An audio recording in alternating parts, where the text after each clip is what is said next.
আসসালামু আলাইকুম বন্ধুরা, আজকে হচ্ছে সেই জমিতে যাচ্ছি যেই জমিতে হচ্ছে ক্ষীরা এবং আলু লাগা ছিল। আপনারা তো জানেন আলুর দাম নেই বললেই চলে, তারপরও যেহেতু চাষ করা হয়েছে তুলতে হবে, পাশাপাশি ক্ষীরার গাছগুলোতে পানি দিতে হবে।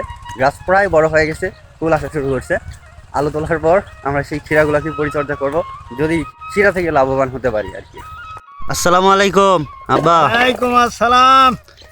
কি আলু তোলা এখনো আপনার শেষ হয় নাই? আলু তোলা শেষ হয়নি, আলুর ভিতর ক্ষীরা দেওয়া আছে। আলুর ভিতর ক্ষীরা দিলে ক্ষীরার গাছ নষ্ট হয়ে যাবে না?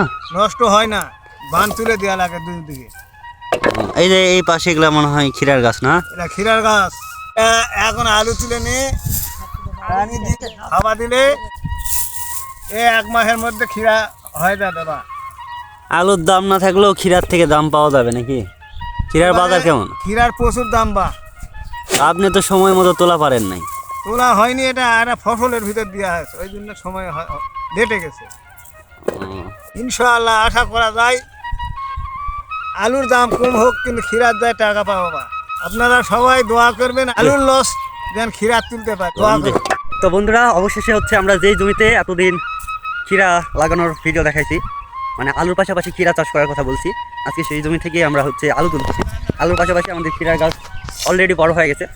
তো এই আলু তোলার পর আশা করা যায় বাজারে ক্ষীরার ব্যাপক চাহিদা, তবে এখন আমরা তুলতে পারিনি।